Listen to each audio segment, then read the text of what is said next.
I'm now joined by Dr. Marcus Papadopoulos, editor at Politics First and a Balkan scholar. Doctor, good afternoon. Thank you so much for joining me. My pleasure. Firstly, what do you make of President Trump weighing into the Serbia-Kosovo saga? Why is he? Well, first of all, let me present a historical dimension to Kosovo. The full and historical name of Kosovo is Kosovo and Metohija.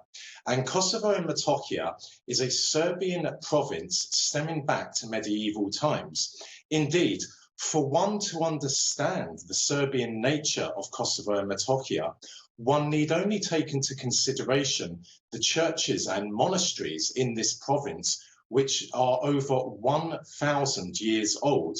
And indeed, Kosovo and Metohija is an extremely important place for Christianity, regardless of denomination, be it Orthodox or Protestant or Catholic. And what we see today in Kosovo is an illegal entity called the Republic of Kosovo, which is nothing more than a NATO protectorate and has become, over the last 20 years, a major global hub for organized crime, specifically gun trafficking, drug trafficking, and human trafficking.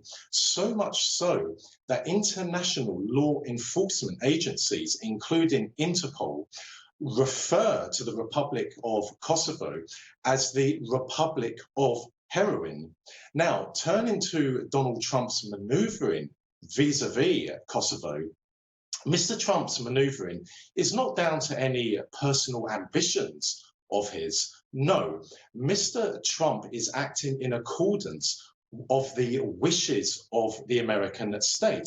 Mr. Trump has no iota of Kosovo and Metohija, like how his predecessors, including Obama and Bush and Clinton, had no iota of Kosovo and Metohija.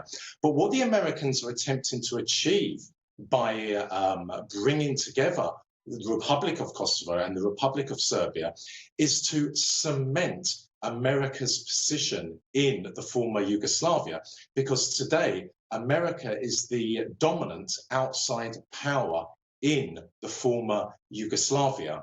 And if this dispute between Pristina and Belgrade is to be resolved, then that would benefit America greatly. So the Americans have been, not just recently, but over the last few years, have been instructing the Serbian president, one Alexander Vučić, who is a servile collaborator to America, so much so that Mr. Vučić is close friends with two of the Serbian people's greatest antagonists, Bill Clinton and Tony Blair.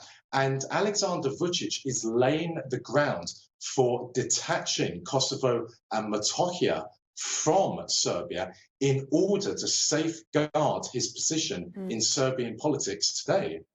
As we've just seen as well in that story, that US President Clinton, he led the NATO bombing campaign of Serbia and championed Kosovo's statehood. Can the US now be seen as, I guess, a neutral negotiator? Is that fair?